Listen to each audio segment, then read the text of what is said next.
My mic has been muted the entire time. This is my 4th time filming this video. I think I might start crashing out. I've seen this type of format from Mickey Galvin, and I absolutely love it. I think it's so cute for communicating how you actually feel and showing what you're thinking as you're actively thinking it. Today's topic, as you can tell from the Notion tab on my right, is creating more than you consume. It essentially means creating art more than you consume it, whether that's watching it, studying it, or listening to it. And to really point out what it means living your life more than watching other people live their life. This isn't a new concept. It's something that's been talked about for a while, especially with how social media is nowadays. And I've been trying to implement it in my own life, but a recent personal experience has shown me that it really is that deep. There's so many layers to it. It really does that it really has opened my eyes up to what social media has done to my brain and my relationship with myself and just my life in general. Why is it that deep? You're being rewarded for being distracted. What it's doing to you personally is ruining your attention span and destroying the relationship you have with yourself, as well as keeping you from finding out who you really are. And I know from my own experience. And it's hard to break out of this cycle because you're being rewarded for avoiding things. It's like, well, this thing feels really good to do. So why am I going to do something else when I could just do this? More fun. It's teaching your brain to not enjoy doing hard things, to yearn for distraction instead of confrontation. And that is so harmful to the human experience. How do you know if it is affecting you? I'm not saying that these are general blanket explanations for why someone might feel this way. These are effects that are caused by social media that you may relate to. Feeling empty all the time, even though you do everything right.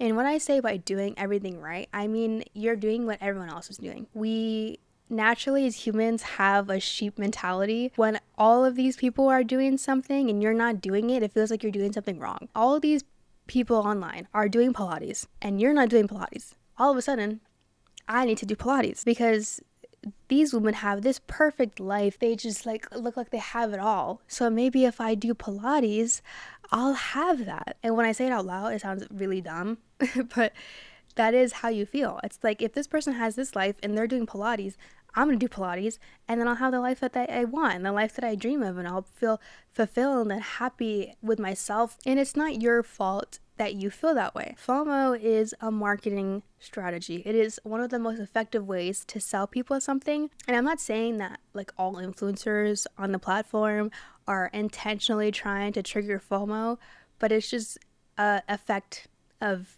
being online, unfortunately. Especially with how romanticized everything is, it really destroys the reality of the situation. Another thing that can be caused by consumption is feeling anxiety all the time when it comes to life's troubles.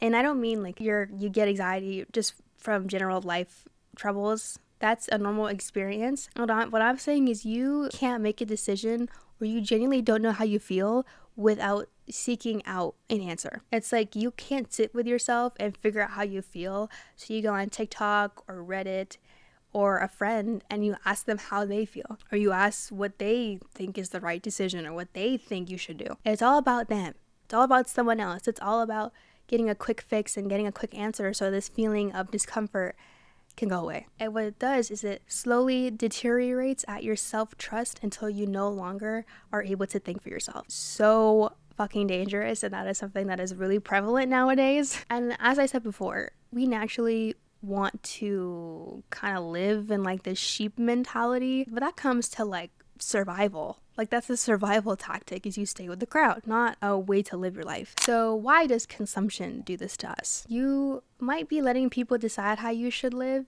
even subconsciously, which is like where it gets you. And it kind of comes down to this, you're not sure how you feel versus how other people are telling you to feel. It doesn't even have to be like active information. It could be something that someone said to you in passing, or you saw in passing as you were scrolling. And you might feel all this anxiety and turmoil because it's like this battle between knowing how you feel and how other people are telling you to feel. So it's like this, it's like a magnet with the same ends. It's like you just keep bouncing off each other instead of sitting and examining and really figuring out what you want or how you think you should react or handle the situation, because that's hard. Thinking for yourself is hard. Figuring out who you are is hard. Examining your thoughts is hard. Sitting with your feelings is hard.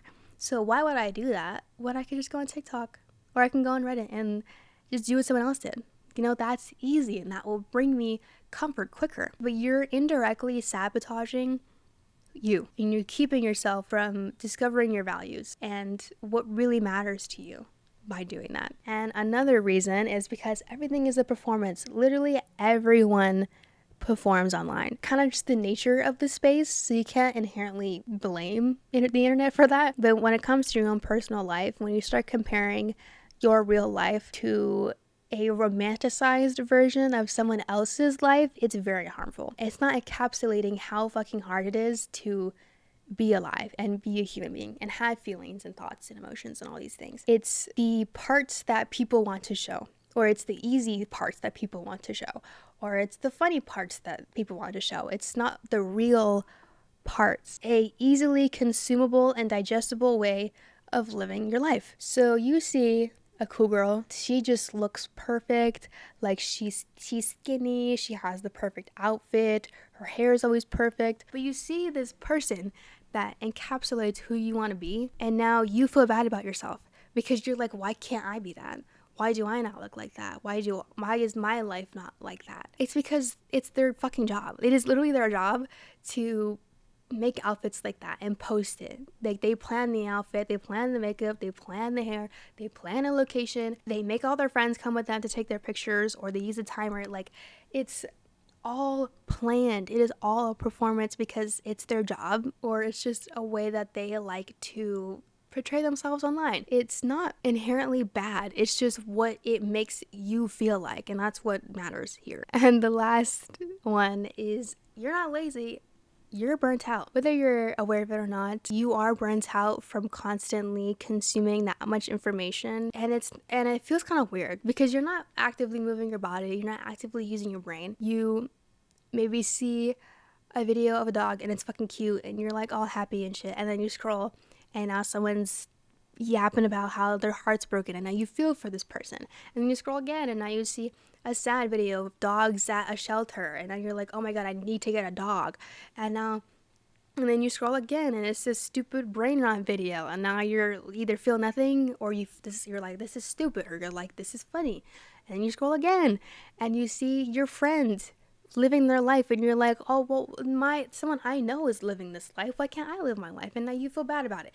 It really just tires out your brain and your nervous system, and that's why you feel so burnt out all the time and you can't do shit. You use all your energy on doom scrolling. How do you detach from this new world of being rewarded for being distracted, find who you really are and what you really value and what you actually want? Creating something without being perfect. I am guilty of this. I am such a perfectionist. You have to just start making shit. Like, it doesn't have to be good. It can look like ass. You don't have to monetize or publicly show anything you don't want to. I think we get caught up in the vision of what we want something to look like, and then our skills don't match that.